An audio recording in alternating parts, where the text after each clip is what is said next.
gracias a todos por venir. Empezamos una nueva conferencia dedicada al Próximo Oriente durante la Antigüedad. Hemos hablado ya en este ciclo de jornadas de los nabateos, hemos hablado de Petra, hemos hablado de la llegada de Roma y de lo que ocurre al otro lado de las aguas del río Jordán, de lo que ocurre en la Transjordania, de lo que ocurre en la Decápolis, de esa fantástica ciudad, de ese extraordinario yacimiento arqueológico que es Gerasa y, como ha explicado José Alipio, ahora vamos a abordar lo que sucede en la Cisjordania, en la Jordania de aquí, en las tierras del lado de la vertiente occidental del río Jordán. Vamos a ver lo que sucede en la zona de Palestina.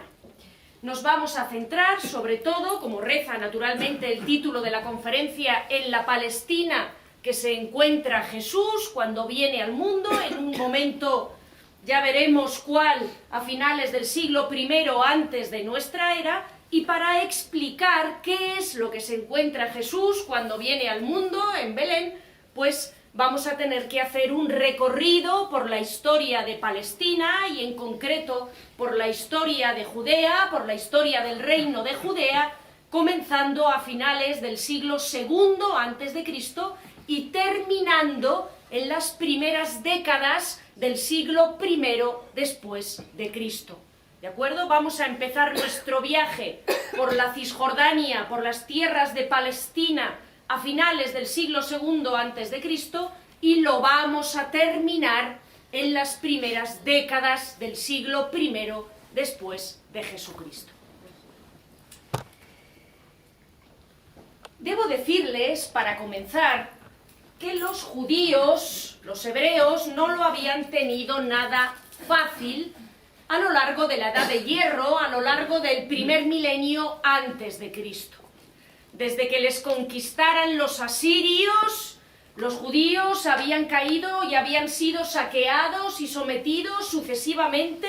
primero por los asirios, después por los babilonios, después por los persas de Ciro II el Grande, después habían entrado a formar parte a finales del siglo IV antes de Cristo del reino de Alejandro Magno. Y por último, después de la muerte de Alejandro Magno, habían caído en manos de los herederos de Alejandro, de los herederos de los diadocos, de los herederos de los generales que se habían repartido como un botín los restos del imperio construido por Alejandro Magno. Después de casi 700 años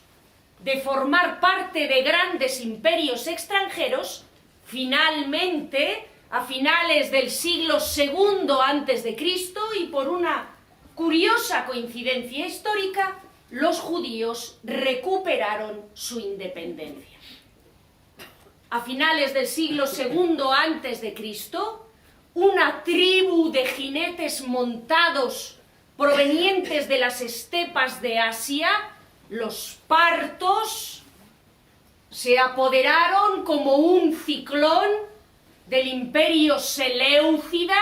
del imperio que hasta ese momento había gobernado los actuales Irán, Irak, Siria y Palestina. Los partos, como ven en la diapositiva, aquí los tienen en morado, dejaron al imperio seleucida reducido a una pequeña extensión en torno a la zona de la actual Siria. Y aprovechando que los partos, esos terribles jinetes montados de las estepas, habían acabado con el imperio seleucida, los judíos aprovecharon para por primera vez en cientos de años recuperar su independencia. A finales del siglo II antes de Cristo, aprovechando la caída en manos de los partos del imperio seleucida, los judíos fundaron su propia dinastía real, la dinastía de los Asmoneos, también conocidos como Macabeos, los martillo, por el sobrenombre que tuvo uno de sus principales reyes, y bajo la dinastía de los Asmoneos, a finales del siglo II antes de Cristo,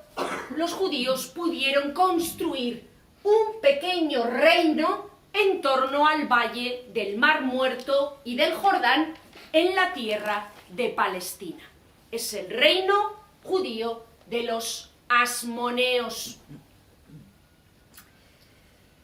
Ese reino se las ingenió para sobrevivir aprovechando la confusión creada por los partos y la caída del Imperio Seleucida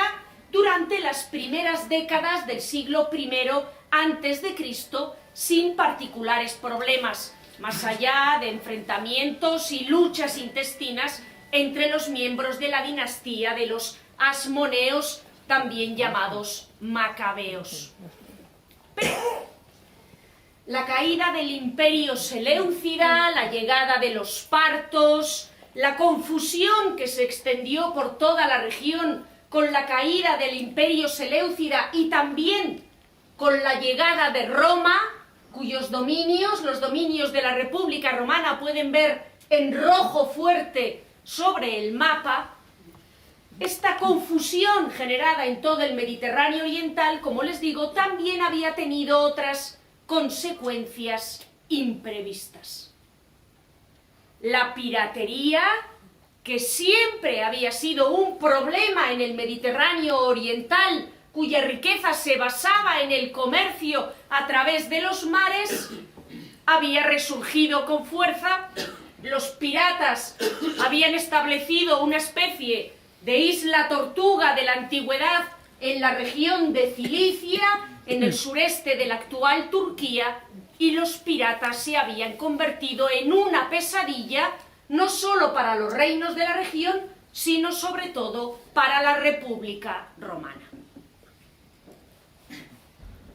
Y en el año 67 a.C., la República Romana tomó cartas en el asunto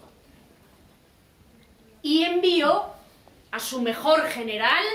Pompeyo el Grande, que acababa de derrotar aquí en la península ibérica al general rebelde Sertorio, que acababa de derrotar allá en la península itálica al esclavo fugado Espartaco, y que era el general más prestigioso de la República Romana, fue encomendado el año 67 a.C. con poderes extraordinarios con la misión de erradicar la piratería de todo el Mediterráneo. Y eso terminó por cambiar la historia no solo del Mediterráneo, no solo del Mediterráneo oriental, sino también, y es lo que nos interesa a nosotros, del reino judío de los asmoneos. Pompeyo comenzó su campaña con poderes extraordinarios que le daban control sobre todas las costas del mar Mediterráneo en el año 67. Y 3 años después ya había exterminado a los piratas, convertidos en vasallos a los reinos del interior de la actual Turquía, y conquistado lo que quedaba del Imperio Seleucida en la actual Siria. Pompeyo conquistó a los seleucidas de Siria,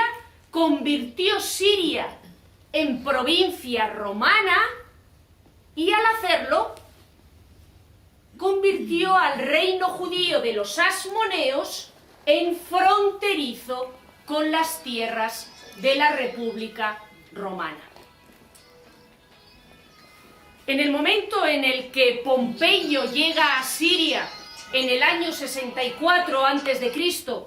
y la República Romana tiene frontera con los asmoneos, inmediatamente se presentan ante Pompeyo varios representantes tanto de la dinastía asmonea como de la población de la propia Palestina. Y es que en el momento en el que Pompeyo llegó a Oriente para luchar contra los piratas, el reino asmoneo de Judea estaba inmerso en una guerra civil, en la que no había 2 bandos, sino 3. Por un lado, 2 hermanos, miembros de la dinastía de los macabeos, Hircano y Aristóbulo se disputaban el trono. Y por otro lado, los fariseos, un grupo, una especie de subdivisión religiosa de la sociedad judía, se presentó también ante Pompeyo diciéndole que estaban hartos de los macabeos, que estaban hartos de Hircano y de Aristóbulo y que estaban dispuestos a pactar con Roma si Pompeyo les quitaba a los asmoneos, les quitaba a los macabeos de encima. Al recibir a los tres bandos enfrentados, a Hircano, a Aristóbulo y a los fariseos, Pompeyo les mandó que fijaran una tregua, que cesaran sus enfrentamientos y que esperaran a que él reuniera informes suficientes para determinar qué hacer con unos o con otros. Pero mientras Pompeyo fijaba esta tregua, mientras Pompeyo comenzaba a decidir, a informarse, a tantear una situación que era completamente nueva para él, general romano que acababa de llegar de la otra punta del mar Mediterráneo, uno de los hermanos, Aristóbulo, que evidentemente no era consciente de la diferencia que había entre sus recursos y los recursos de la República Romana, se atrevió a rebelarse contra Pompeyo y a declarar a Pompeyo la guerra. Inmediatamente Pompeyo entró con sus legiones en el territorio de los asmoneos, entró con sus legiones en Judea. Aristóbulo se atrincheró en Jerusalén, sus fieles se hicieron fuertes en la zona más alta y más fortificada de la ciudad de Jerusalén, que era el templo de Jerusalén, el segundo templo, el lugar más sagrado para los judíos, construido siglos atrás por Salomón, y allí resistieron el asedio terrible de Pompeyo y sus legiones. Las legiones de Pompeyo cargaron sobre la ciudad, asediaron la ciudad de Jerusalén, asediaron a los defensores, a los partidarios de Aristóbulo, atrincherados en el templo de Salomón durante 3 meses, pero al final los judíos no tuvieron más remedio que rendirse a Pompeyo, que penetró en el Sancta Sanctorum, penetró en el templo sagrado de Jerusalén, en el segundo templo, en el construido por Salomón, y con enorme curiosidad Pompeyo se apresuró a entrar en el lugar más sagrado del templo para contemplar con sus propios ojos aquello que los judíos ocultaban de la vista de todos y que sólo podían ver el sumo sacerdote en algunos días del año. La escena de Pompeyo irrumpiendo acompañado de sus colaboradores en el lugar más sagrado de la religión judía, profanando el segundo templo de Jerusalén, nos la transmite Flavio Josefo casi un siglo después. De los judíos, nos cuenta Flavio Josefo en sus Antigüedades Judaicas, de los judíos que defendían Jerusalén, cayeron 12.000, pero de los romanos, muy pocos. Y no se cometieron daños en el templo en sí, que en épocas anteriores había sido inaccesible y visto por nadie. Pues Pompeyo entró, y vieron lo que era ilícito que viera cualquier otro hombre distinto a los sumos sacerdotes: la mesa dorada, el sagrado candelabro y los recipientes para libaciones y una gran cantidad de especias. Y además de esto, había 2.000 talentos de dinero sagrado. Pero Pompeyo no tocó nada de todo esto. debido a su consideración hacia la religión. Y en este punto también actuó de una manera que era merecedora de su virtud. Al día siguiente dio la orden a aquellos que estaban a cargo del templo que lo limpiaran y que llevasen las ofrendas que la ley exigía a Dios. Pompeyo penetra en el templo, lo profana, el edificio queda manchado, queda profanado por la presencia de los romanos, pero en todo momento se muestra respetuoso con las propiedades de la zona sagrada y manda limpiar y recomponer todo lo que se había destruido durante el asedio. Este comportamiento tan considerado de Pompeyo probablemente no respondía solo a la consideración del general hacia los judíos, sino especialmente al hecho de que Pompeyo, en el momento en el que penetra en Jerusalén, ya tiene planes para el reino de los asmoneos, que inmediatamente ese mismo año 64 a.C. queda convertido en vasallo de la República Romana. Pompeyo ve la oportunidad de ganar un territorio para Roma, se da cuenta de la complejidad y de los problemas que pueden presentar los judíos, así que no convierte Judea en provincia romana, pero sí que lo convierte en un territorio vasallo y dependiente de Roma. La monarquía asmonea queda abolida. Hircano, el hermano que no se había rebelado contra Pompeyo, permanece al cargo del estado vasallo de Judea, pero no en calidad de rey, sino de sumo sacerdote, y parte de los territorios del reino viejo de los asmoneos pasan a la provincia de Siria. Como ven en el mapa, Siria es provincia romana.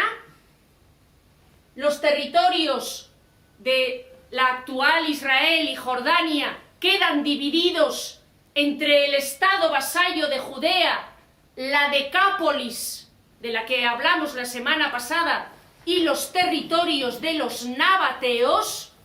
y al frente del estado vasallo de Judea queda Hircano, el macabeo, el asmoneo, convertido en sumo sacerdote. A su regreso a Roma, Pompeyo celebró el triunfo más grande que había celebrado nunca ningún general romano, y se coronó con la mayor gloria de las que disfrutó cualquier hombre en su tiempo. Pero en realidad Pompeyo acababa de abrir una terrible caja de Pandora que sería una pesadilla para Roma durante los 200 años siguientes. Al conquistar la provincia de Siria, la ven ahí en marrón, al apoderarse o al convertir en vasallos a todos los reinos del corazón de la actual Turquía y al convertir en vasallas a las ciudades de la Decápolis y al reino asmoneo de Israel, Pompeyo acababa de colocar la frontera romana junto al inmenso imperio que acababan de construir los partos. Al conquistar Siria y vasallizar el reino de Israel, Pompeyo acababa de convertir a la República Romana en vecina del único imperio que había en toda la tierra que se podía comparar al Imperio Romano, y que era el Imperio Parto, cuyos dominios se extendían desde el Valle del Indo, desde el actual Pakistán y Afganistán, hasta la cuenca alta del Tigris y el Éufrates, hasta el norte del actual Irak. y que poseían una caballería montada con arqueros mortales, que era una auténtica pesadilla para la infantería pesada romana y griega.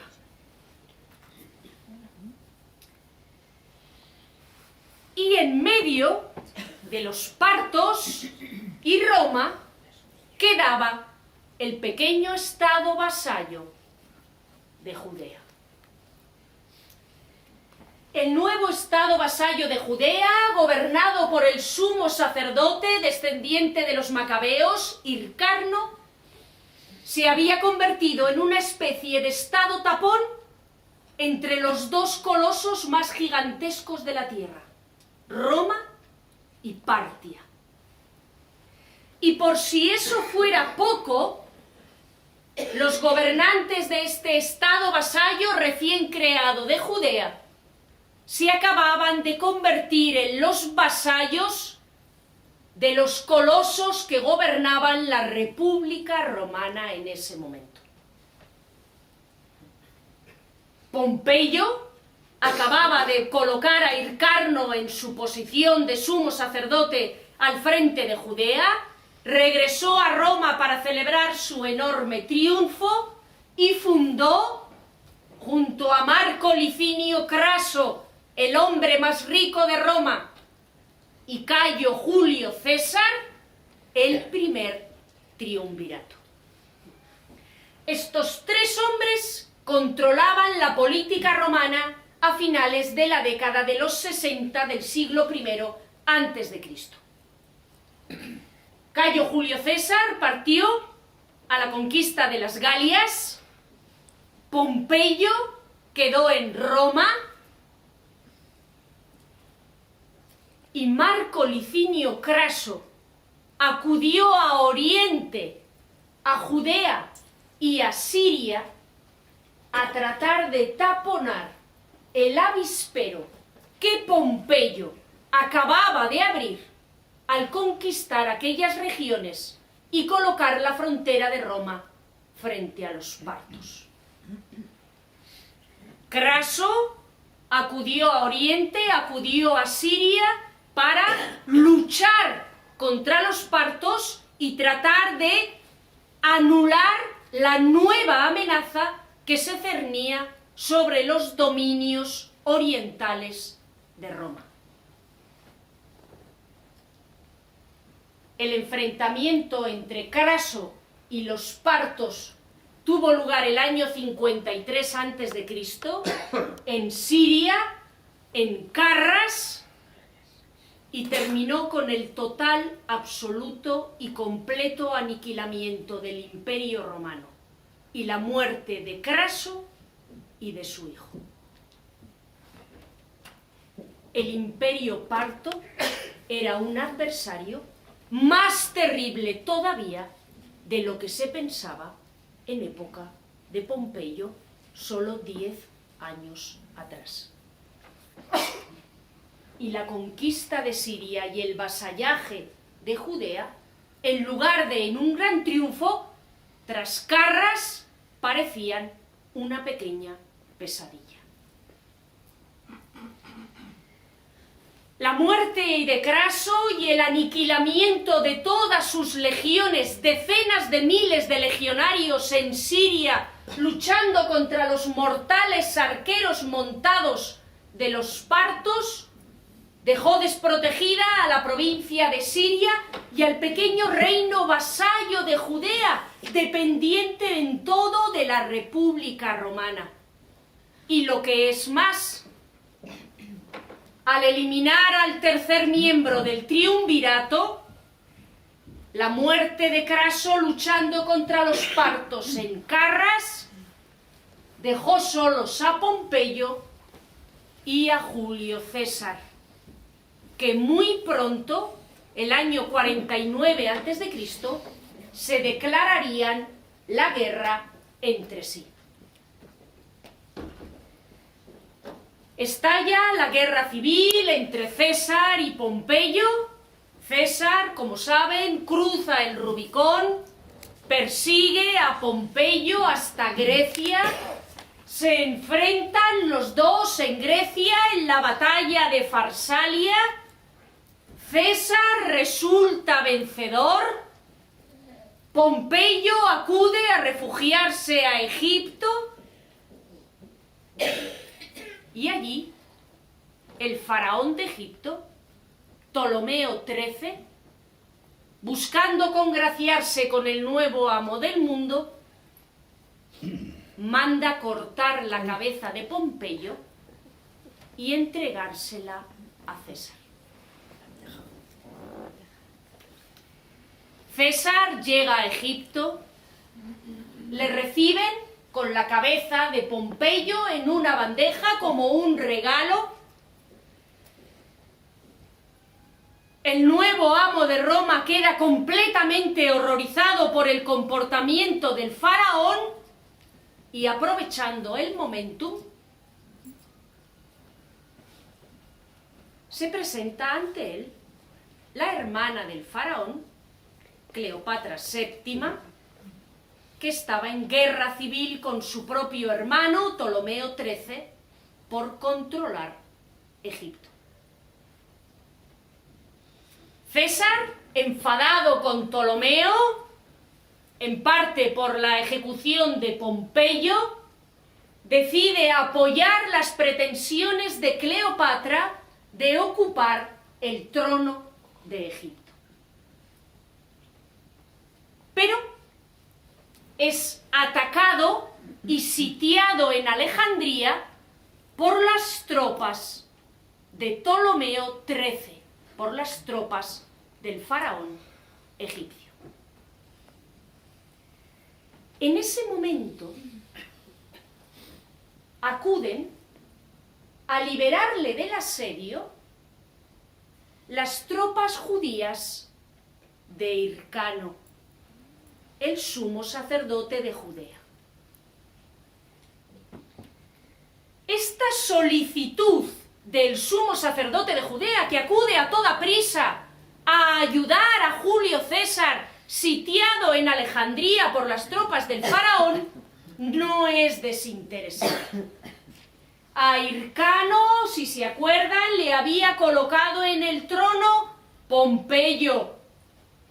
Y Pompeyo acababa de morir en una guerra civil contra Julio César. E Hircano, sumo sacerdote de Judea, temía que Julio César revocara el nombramiento de Pompeyo y le entregara Judea a otro. Así que se apresuró a acudir con tropas, como les digo, a ayudar a Julio César a levantar el cerco al que le habían sometido los egipcios. Julio César, agradecido por la ayuda prestada por el sumo sacerdote y por su general, Antípatro, una vez que hubo solucionado las cosas en Egipto, se apresuró a recompensar a los que le habían ayudado de forma tan generosa. Lo de generosa, pónganlo entre comillas. Julio César confirmó a Hircano en su puesto de sumo sacerdote de Judea, a pesar de que lo había nombrado su enemigo, Pompeyo Magno.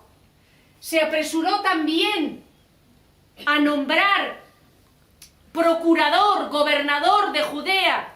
a Antípatro, el general al servicio de Hircano, un personaje curioso,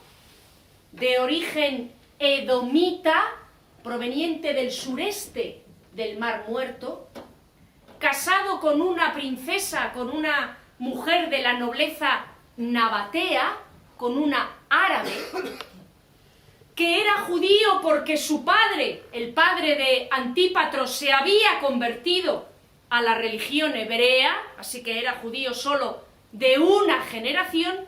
pero que se las había ingeniado para convertirse en el jefe del ejército de Judea al mando del sumo sacerdote Hircano. Y no solo este Antípatro se las había ingeniado, a pesar de ser un extranjero, casado con una nabatea, que había puesto a sus hijos Herodes y Faisal, Fasael para los judíos que no sabían pronunciar el nombre árabe de Faisal. Este Antípatro, como les digo, no solo se las había ingeniado para que Hircano lo nombrara su general, jefe de las tropas y lo enviara a auxiliar a Julio a Alejandría, sino que se las ingenió para caerle también a Julio César, que Julio César le nombró a él, entre comillas, gobernador civil de Judea, mientras Hircano se hacía cargo de los asuntos religiosos, y a los dos hijos de Antípatro, Faisal, llamado por los judíos Fasael, y Herodes, les encomendó a ayudar a Antípatro en el gobierno de Judea, encargándoles el gobierno de Jerusalén y de la región norteña de Galilea. Es en este momento,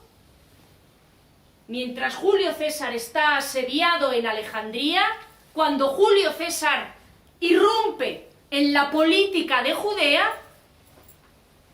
cuando entra también en la política de Judea el personaje más decisivo de la historia de Tierra Santa, de la historia de Palestina, en el siglo I a.C., que no es otro que Herodes I el Grande. El hijo pequeño de Antípatro, descendiente de un infiel, hijo de un edomita, de un extranjero y de una princesa nabatea, de una árabe, solo tenía 15 años cuando su padre Antípatro rescató a Julio César en Alejandría. Pero era un joven tan inteligente, tan capaz, tan ambicioso y tan bien dotado para las relaciones personales, que consiguió convencer a Julio César de que le encomendara el control de la región de Galilea. Y con solo 15 años, Herodes I el Grande se convirtió en gobernador de Galilea a las órdenes de su padre Antípatro. Allí, Herodes, un adolescente, joven, fuerte, guapo, según las fuentes antiguas, que hablaba varios idiomas, que dominaba la cultura hebrea, la griega, la romana, que sabía tratar con unos y con otros, que sabía hablar de arquitectura, de filosofía, de literatura, pero que tenía la mano lo suficientemente dura para que con solo 16 años castigar una revuelta que se produjo en Galilea, Herodes comenzó muy pronto a destacar y a llamar la atención de sus contemporáneos. Mientras tanto, la política seguía su curso. Y Judea, convertida en vasalla de Roma, seguía el curso de la política romana. Julio César, después de hacer todos estos arreglos el año 47, siguió luchando en la guerra civil contra los hijos de Pompeyo y finalmente el año 44, después de haber ganado la guerra civil, regresó a Roma, inició un amplio programa de reformas y sobre todo comenzó a preparar la que debía ser la campaña militar más grande emprendida hasta el momento por la República Romana. El año 44 a.C., en marzo del año 44 a.C., Julio César estaba preparando una gigantesca empresa militar contra el mayor enemigo de Roma, los partos. En el marco de esas preparaciones, para luchar contra los partos, para defender Siria, para defender Judea, Julio César decidió realizar una sesión especial del Senado para dejarlo todo atado y bien atado antes de partir a Oriente a acabar con los archienemigos de Roma. Cuando entraba a celebrar esa sesión especial del Senado antes de partir a Partia, fue asesinado debajo de la estatua de Pompeyo. Era el año 44 a.C., el 15 de marzo del 44 a.C., y su muerte iba a desatar una serie de acontecimientos que de nuevo iban a cambiar la historia de Judea. Como saben, a la muerte de Julio César, su heredero legal, Octaviano, su heredero moral, Marco Antonio, y un tercer hombre, Lépido, formaron un segundo triunvirato para gobernar la República Romana. Lépido partió inmediatamente a hacerse cargo del gobierno de África. Octaviano se quedó en Roma, organizando el control del triunvirato de la República Romana. Y Marco Antonio, que acababa de casarse con Octavia, la hermana de Octaviano, partió inmediatamente al Mediterráneo oriental. ¿A qué? Se preguntarán. Solo había una cosa que un general romano tenía que hacer en Oriente: luchar contra los partos. Marco Antonio, el heredero moral de Julio César, tomó sobre sus hombros la empresa de completar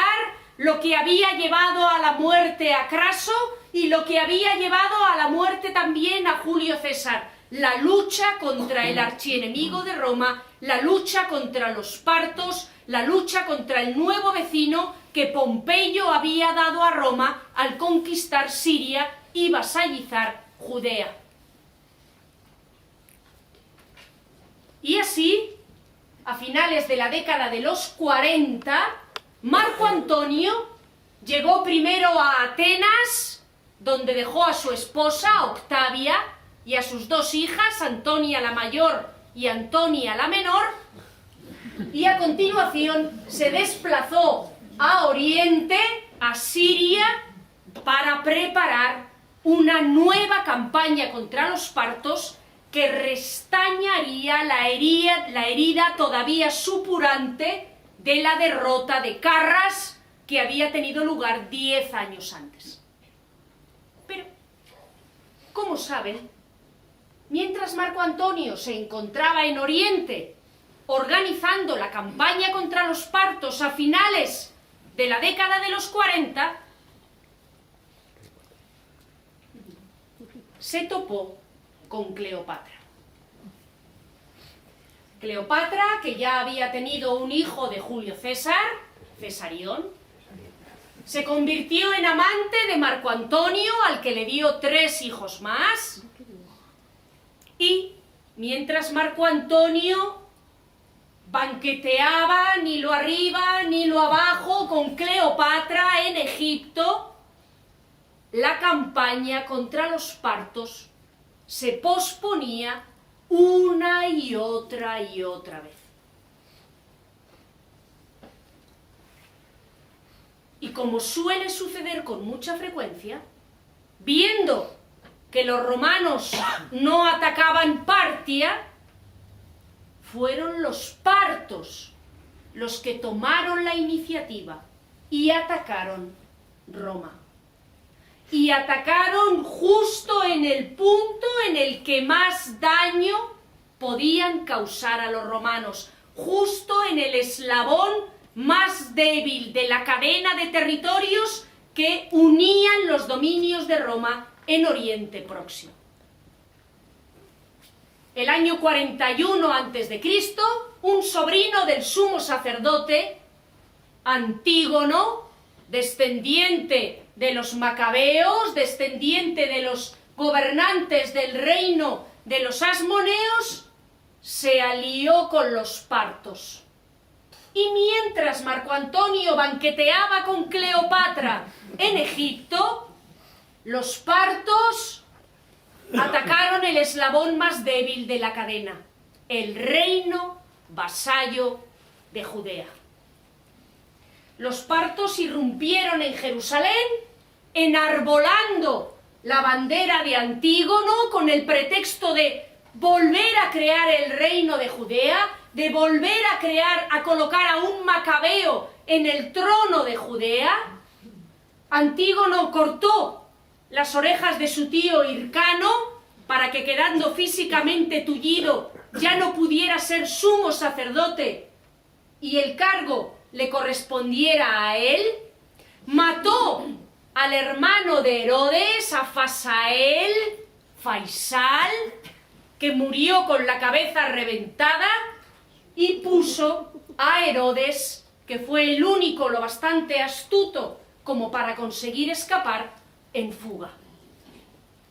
Herodes se las ingenió para salir de Galilea con su prometida, una princesa macabea, Marián, con sus 500 concubinas, con su hermana Salomé, con su madre y con todos los tesoros que acumulaba en su corte. Dejó a su madre, a su hermana y a su prometida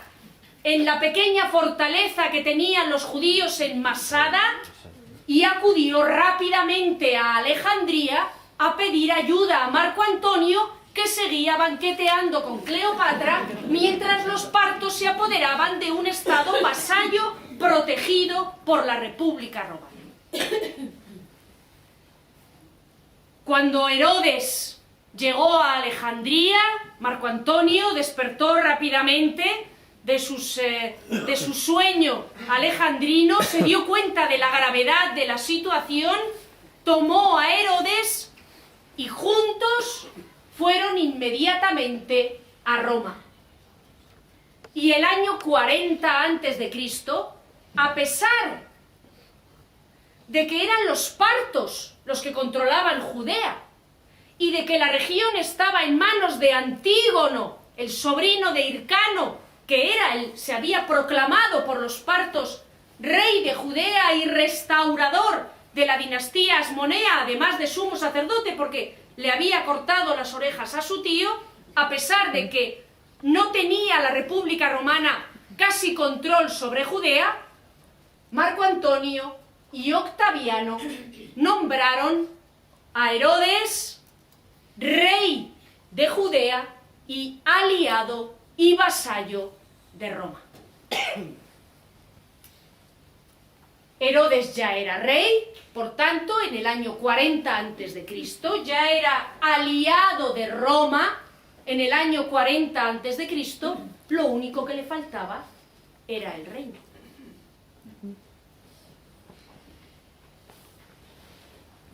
A comienzos de la década de los 30, por fin Marco Antonio se puso en marcha. Prestó tropas romanas a Herodes. Herodes, tropas judías y tropas romanas desembarcaron en el puerto de Ptolemaís, más conocido como puerto de Acre, en los dominios de la provincia romana de Siria, y desde allí, el año 38, lentamente, trozo a trozo, pedazo a pedazo, Herodes fue recuperando el territorio de Judea, expulsó, eliminó a Antígono, el último rey de los macabeos, e instauró por primera vez la dinastía de los descendientes de Herodes, la dinastía de Herodes, convirtiéndose no ya en el gobernador de un trozo de Judea, sino en el rey de Judea. A partir del año 38, con la ayuda de tropas enviadas por Marco Antonio, y después de conquistar Judea a los partos, Herodes se convierte en Herodes I el Grande, rey de Judea. Y después de haber ganado su reino con tantos problemas y sufrimientos, lo primero que hizo Herodes fue fortificarlo.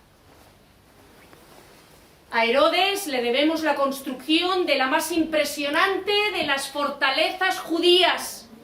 la increíble roca de Masada, donde aguantaron los judíos asediados por los romanos durante la guerra de Tito hasta el año 73.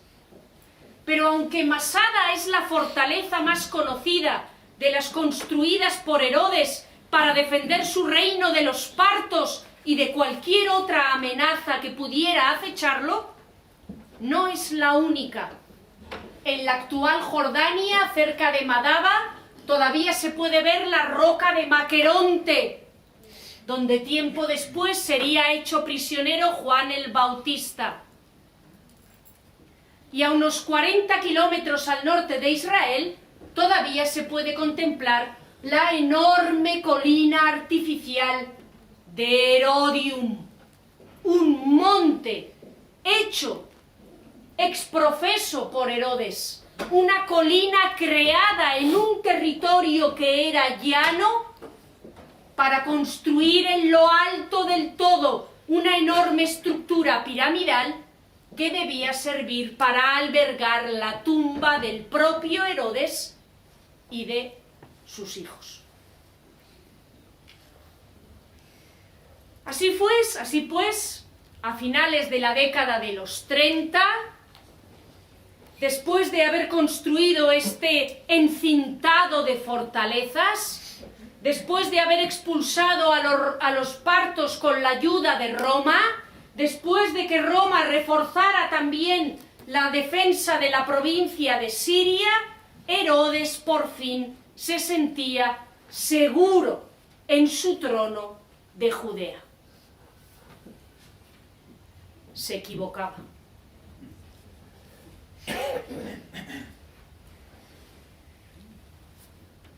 Herodes, agradecido a Marco Antonio, que le había llevado a Roma para nombrarle rey de Judea, que había sido siempre su principal valedor, que le había ayudado a recuperar el trono o a convertirse realmente en rey de Judea en el año 38, para adular a su señor Marco Antonio, había construido una espectacular fortaleza en el corazón mismo de la ciudad de Jerusalén. Para poder garantizar el control sobre Jerusalén, Herodes había levantado una mole cúbica rodeada de 4 terribles torres en el centro mismo de la ciudad, en su parte más alta, y les había dado el nombre de la Torre Antonia, en honor de Marco Antonio. No habían terminado las obras cuando la relación de Marco Antonio y Cleopatra, que había alejado definitivamente a Marco Antonio de su mujer, la hermana de Octaviano, Octavia, sembró la división entre Marco Antonio y Octaviano y estalló una nueva guerra civil en Roma. En este caso, entre Marco Antonio, el protector de Herodes, y Cayo Julio César Octaviano. Una guerra civil que terminó el año 31 a.C., cuando en la batalla naval de Actium, Octaviano derrotó a la flota de Marco Antonio y Cleopatra. Así que Herodes le acababa de poner a su mayor construcción el nombre del tipo que había perdido la guerra civil y que se había convertido en un proscrito en Roma. La situación de Herodes era extremadamente complicada. Inmediatamente otros miembros de la aristocracia judía se apresuraron a acudir a Octaviano pidiéndole que retirara el trono de Herodes y que se lo concediera a ellos porque Herodes era sin duda un partidario de Marco Antonio. Herodes tuvo que acudir a toda prisa a la isla de Rodas, donde se encontraba Octaviano reorganizando los dominios de Roma en Oriente. Cuando llegó delante de Octaviano, a la sala en la que se encontraba el nuevo emperador de Roma, Herodes se quitó la diadema real que llevaba en la cabeza, la tiró a los pies de Octaviano y prácticamente se arrodilló a besar sus rodillas, diciéndole que no importaba lo que hubiera pasado en el pasado, que él sería siempre un leal amigo de Roma, sin importar quién gobernara la República, ahora ya el Imperio. Y el caso es que Herodes, que había conseguido ganarse la amistad de Julio César, que había conseguido ganarse la amistad de Marco Antonio, consiguió también ganarse la amistad de Octaviano y de su lugarteniente Agripa. Las fuentes nos dicen que después de Agripa, Herodes se las ingenió para convertirse en el mejor amigo de Octaviano, en el mejor amigo del nuevo emperador, en el mejor amigo de Augusto. Y en consecuencia, Herodes no solo fue confirmado en su cargo de rey del reino vasallo de Judea, sino que además fue recompensado con la concesión de nuevas tierras que acrecentaron todavía más sus dominios, los territorios de Herodes, que además, como era dueño de las 2/3 partes del reino de Judea, se convirtió en uno de los hombres más ricos del Mediterráneo. Fue entonces, después de que Augusto lo confirmara en su cargo como rey de Judea, después de que Herodes volviera a sentirse seguro en el trono de Judea, cuando Herodes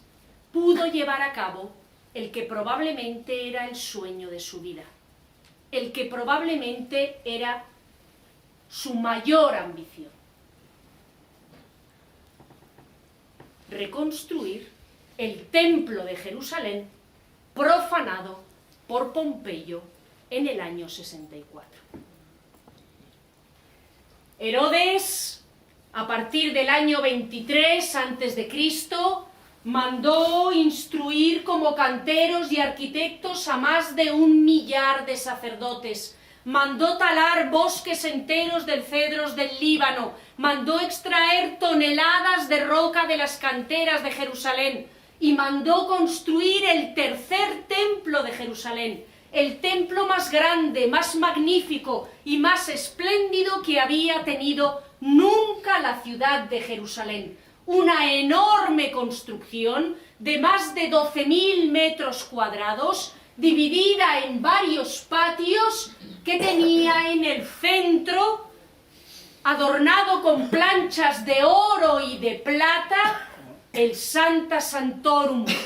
el lugar más sagrado del templo, la sala a la que solo podía entrar el sumo sacerdote y donde se guardaban los mayores tesoros de la religión judía. Esta obra, la construcción del 3er templo, la reparación del templo profanado por Pompeyo, convirtiéndolo en la obra más extraordinaria de toda Judea y en el mayor templo que había habido nunca en Jerusalén, empeñó los últimos años de vida de Herodes el Grande. Una espantosa enfermedad se estaba cebando en el rey. Le salieron pústulas, los miembros comenzaron a gangrenársele, sufría picores y apenas podía andar y mover las extremidades. Trató de tomar baños en el Mar Muerto, trató de curarse con curas de reposo en Jericó, pero para finales del siglo I a.C., Herodes I el Grande era un amasijo sanguinoliento en cuyo cuerpo solo se distinguían pústulas y miembros gangrenados. Más o menos por esa época, en torno al año 4 a.C., en ese contexto debió de venir al mundo en Belén Jesucristo. San Mateo nos asegura que Jesucristo nació antes de la muerte de Herodes I el Grande, que cuando se enteró del nacimiento de Jesús mandó llevar a cabo la matanza de los inocentes. Eso situaría necesariamente el nacimiento de Jesucristo antes del año 4 antes de Cristo, cuando sabemos que murió el rey Herodes I el Grande. Sin embargo, San Lucas nos dice que Jesucristo nació cuando los romanos estaban llevando a cabo un censo en Judea, que sabemos que no tuvo lugar hasta el año 6 después de Cristo. Por lo que los investigadores creen que Jesucristo debió de nacer en algún momento entre el año 4 a.C., muerte de Herodes I el Grande, y el año 6 después de Cristo, cuando se realizó el famoso censo de Judea. ¿Y por qué los romanos realizaron un censo de Judea? Si Judea era un reino vasallo de Roma y por tanto no formaba parte del Imperio Romano. A la muerte de Herodes, que había tenido 10 esposas, 12 hijos varones y un número incontable de bastardos y de féminas, 3 de los hijos que le habían sobrevivido después de haber hecho asesinar a varias de sus mujeres, de sus suegras y de sus propios hijos, 3 de los hijos que le habían sobrevivido, se dividieron el reino de Herodes. El primero, Arquelao, heredó la zona que ven en amarillo, el corazón del reino de Herodes. El segundo, Herodes Antipas, heredó la región de Galilea y de Perea, que ven en naranja en el mapa. Y el tercero, Filipo, se quedó con las tierras hoy en Siria de Batanea y Auranitis. Pero mientras Herodes Antipas y Filipo se las ingeniaron como reyes vasallos que eran para mantener una buena relación con Roma, Arquelao fue un gobernante tan absurdamente incompetente, tan completamente incapaz, tan peligroso para una zona tan peligrosa. Siempre recuerden en la frontera con el Imperio Parto como era Judea, que para el año 6 después de Cristo, los romanos habían destituido a Arquelao, le habían apartado del trono de Judea y habían convertido el territorio que le había tocado a Arquelao en provincia romana. Así que a partir del año 6 de Cristo en Palestina tenemos una provincia romana, Judea,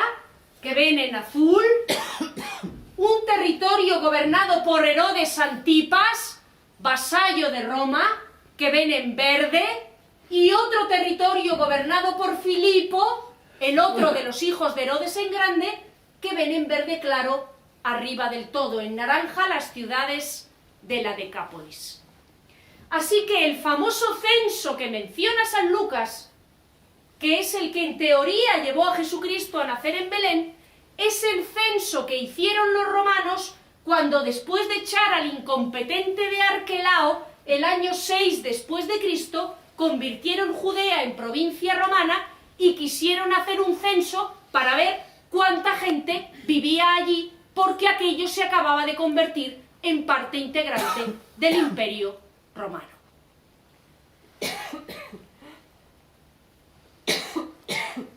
A partir de este momento, los acontecimientos se precipitan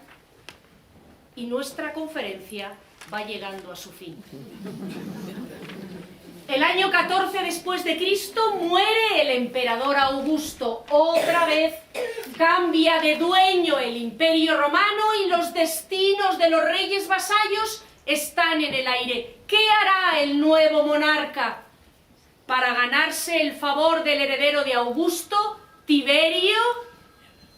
Herodes Antipas, el gobernante que gobernaba la zona de Galilea y la zona de Perea, la zona que ven en verde? El segundo hijo de Herodes se apresuró a fundar una ciudad a la que llamó Tiberíades, en el mar de Galilea, en honor del nuevo emperador Tiberio. Además cambió el nombre a su capital y la llamó Libia, en honor de la mujer de Augusto y de la madre de Tiberio. Después de esas manifestaciones de lealtad,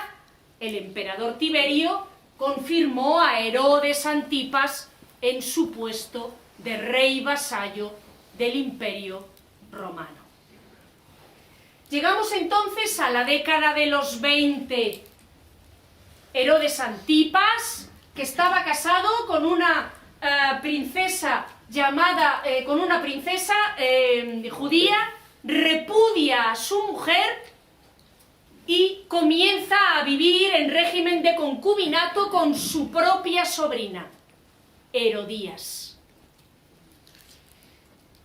La convivencia incestuosa del rey de Galilea, Herodes Antipas, con su propia sobrina se convierte en un escándalo denunciado por un personaje llamado Juan el Bautista, que vive en la zona de Galilea, que vive en los territorios que pertenecen a Herodes Antipas, en torno a Tiberíades, en torno al mar de Galilea, y que denuncia una y otra vez el comportamiento pecaminoso del rey Herodes Antipas. A finales de la década de los 20, el rey Herodes manda a apresar, manda a hacer prisionero a Juan el Bautista y lo encarcela en la fortaleza de Maqueronte, en la enorme fortaleza mandada construir por Herodes el Grande para defender el reino de Judea de los partos. Allí, Juan el Bautista se encuentra con la mujer repudiada por Herodes Antipas, que también estaba prisionera allí, en la fortaleza de Maqueronte. Cierto día hay un banquete en la corte de Herodes Antipas, al que asiste su amante y sobrina, Herodías, y la hija de Herodías, Salomé, que realiza una danza tan seductora entre los ojos del rey Herodes Antipas, que éste le dice: pídeme lo que quieras. Y como todos ustedes saben, Salomé reclama la cabeza del Bautista prisionero en la fortaleza herodiana de Maqueronte. En algún momento a finales de la década de los 20, Juan el Bautista es decapitado, es ejecutado, y a partir de la ejecución de Juan el Bautista a finales de la década de los 20, por Herodes Antipas, señor de Galilea, comienza el periodo de la llamada vida pública de Jesús. El periodo de la vida pública de Jesús comienza, como saben, con una estancia en el desierto que se relaciona tal vez con el hecho de que es posible que en calidad de heredero de Juan el Bautista, Herodes Antipas ya haya puesto precio o ya haya comenzado a perseguir a Jesucristo. Entre el año 29 y el año 36 después de Cristo, durante la Pascua judía, los acontecimientos se precipitan. Durante la Pascua judía, todos los judíos de todos los rincones del mundo tenían que acudir a Jerusalén. Eso suponía que una ciudad de unos 70.000 habitantes se veía desbordada por cientos de miles de personas provenientes de todos los rincones que acudían a celebrar la Pascua judía en la capital y a visitar y a purificarse en el templo construido por Herodes. Y allí, en algún momento, como les digo, entre el 29 y el 36, durante la Pascua, se reunieron todos los personajes de nuestro drama. Allí acudió naturalmente Herodes Antipas, que como judío no podía dejar de participar en la Pascua. Allí estaba naturalmente el sumo sacerdote de la provincia romana de Judea, Caifás, que sabemos que fue sumo sacerdote entre el 18 y el 36 después de Cristo. Allí acudió naturalmente Poncio Pilato, el gobernador de Judea, provincia romana. El gobernador romano residía en la ciudad de Cesarea, en la costa, no residía en Jerusalén, pero para la Pascua judía el gobernador acudía a Jerusalén, y habitaba el viejo palacio de Herodes en la ciudad sagrada. Y allí, naturalmente, como saben, acudió Jesús.